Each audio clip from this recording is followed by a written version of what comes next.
What is going on, guys? Nice guy driver. Um, I want to talk about a video I did some time ago about can you still make money as a rideshare driver in Connecticut, and I gave probably the best towns in Connecticut that you could still make money driving. Make no mistake, they're still robbing us. Make no mistake, they're still, especially, they're both robbing us, but I feel the pain more on Uber because that's where I get my majority of rides, and I feel like what we used to get paid for like a $8 to $9 used to be the average ride.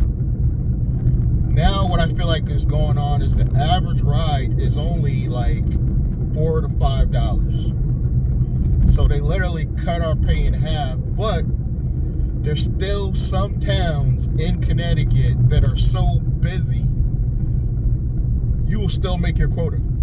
You will still make what you used to make. You're gonna have to drive a few more hours, but you can still make it because they're busy areas. I'm gonna name at least 5 towns in Connecticut that are so busy, particularly in the morning, that you will make your quota.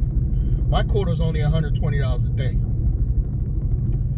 If I were to go to any one of these towns, I would probably make my quota before noon. But because I don't live in those areas, I choose not to drive all the way out there because it doesn't pay to drive all the way to these areas unless you live there. It doesn't make sense, for the cost of gas. Even if you got a car that's got a good, fuel economy, it's just not worth it. One of those towns, I think I mentioned that somebody in the comments actually said thank you because they just became a driver, and they were somebody in the Stamford, Connecticut area, and they called me up, and they didn't call me up, but they hit me in the comments, and they said thank you because they weren't sure if they should pull the trigger in their area to drive. Stamford, Connecticut. And if you're gonna drive in Stamford, you probably got to be willing to go to New York. I'm just saying. I'm not one of those drivers, but if you're willing to take some New York trips, you will make a killing in Stamford. Now, my original hometown, where I'm originally from, is not far from Stamford. It's Norwalk, Connecticut. Also a busy town because you're going to end up going to the same areas in Stamford from Norwalk. A lot of people are going to want to go from Norwalk to Stamford, so you're going to get some of that Stamford traffic as well. As well as those surrounding little towns. So if you're in those surrounding towns, plan on going to either Stamford or Norwalk to pick up more traffic and more rides. 2 other ones that I come to mind are obviously Hartford.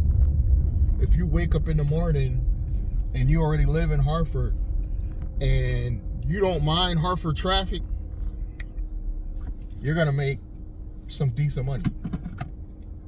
I personally cannot stand Hartford traffic Monday through Friday, particularly I would say after 2 p.m. But that's just me. Some people don't mind it as much. I know if you get up early, it won't be as much traffic, so you'll be able to try to make your money in the morning. Yeah, I just don't like that traffic out there, but Hartford is not bad Saturday and Sunday. Traffic's not bad on Saturday and Sunday. I actually quite enjoy going to Hartford on a Sunday because it's like a ghost town on Sunday because most drivers are taking that day off. So if you're one of those drivers that is willing to drive Saturday and Sunday, you'll probably make up a lot of money because there's less competition. I don't know what it is.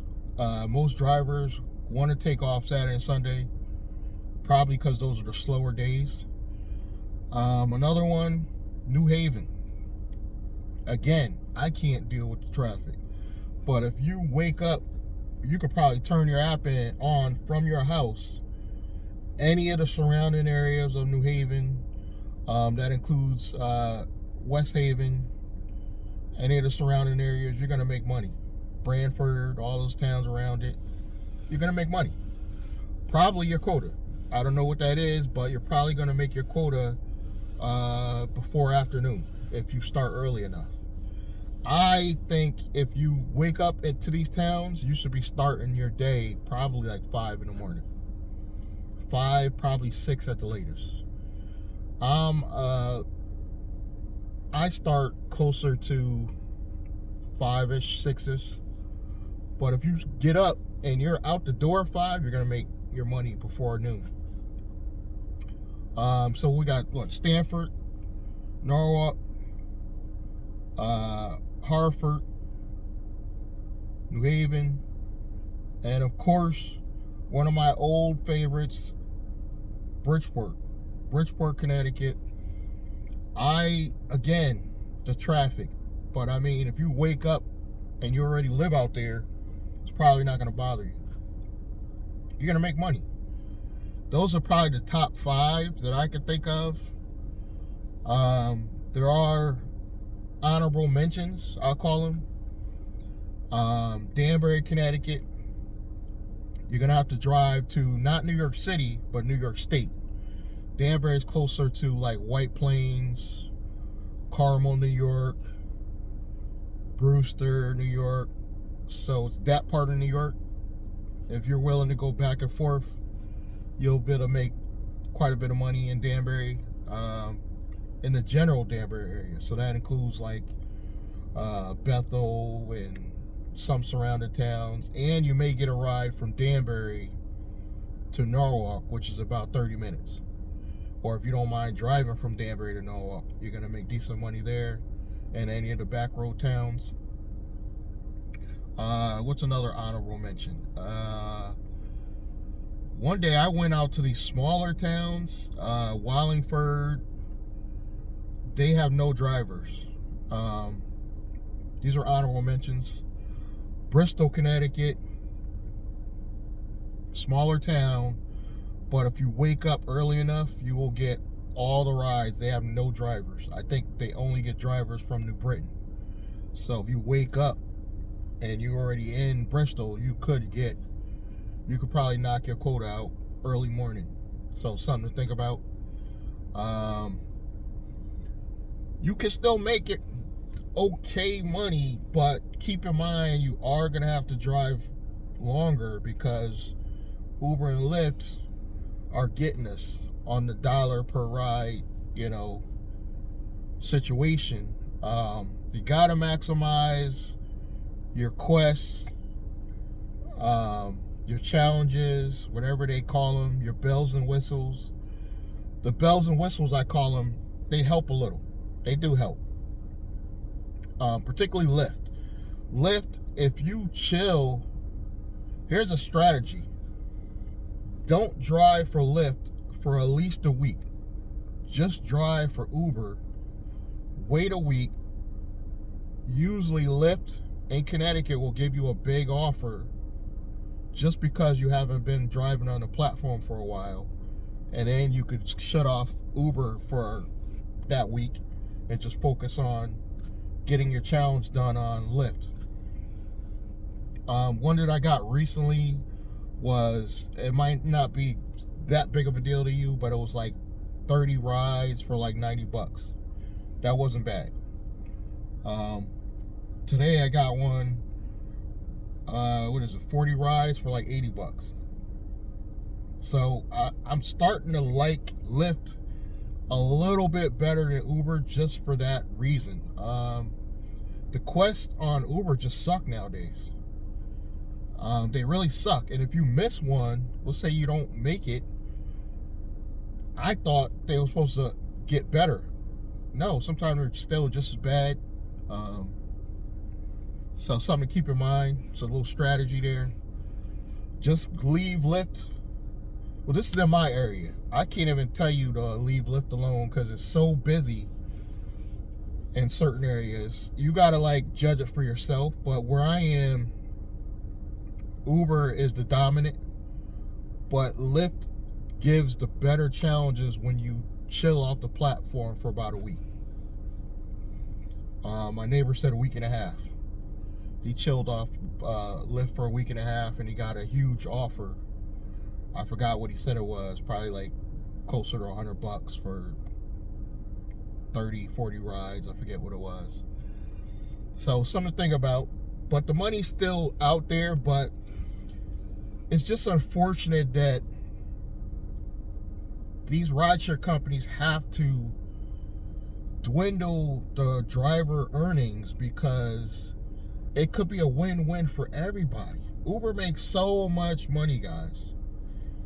So much money. This is the first year they turned a profit, but Uber has been making billions. How do you think they pay their shareholders? How do you think they pay their CEO? How do you think they pay their staff? They're making billions. They're paying out lawsuits.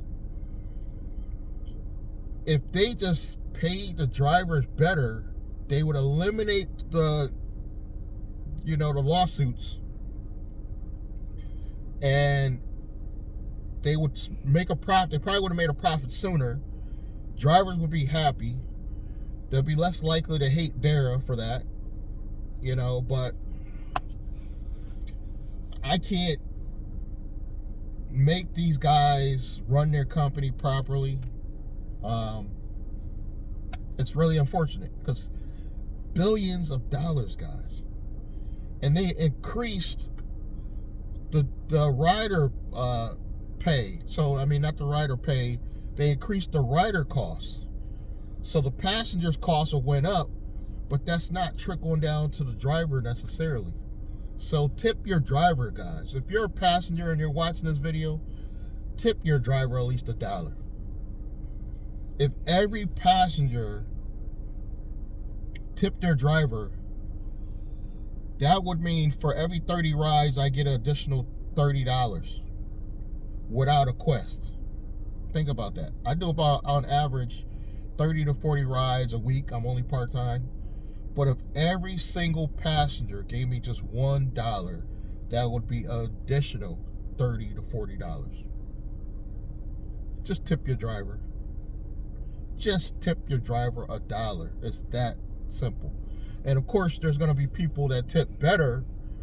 The average good tipper, in my opinion, tips $4 to $5. But that made up for the past 4 or 5 other people that didn't tip. So it doesn't feel like a lot of money. So tip your driver. It ain't that hard. Thank you guys for listening to me rant once again. Subscribe, like, comment, and you can still make money in Connecticut. I'll see you in the next one. Thank you.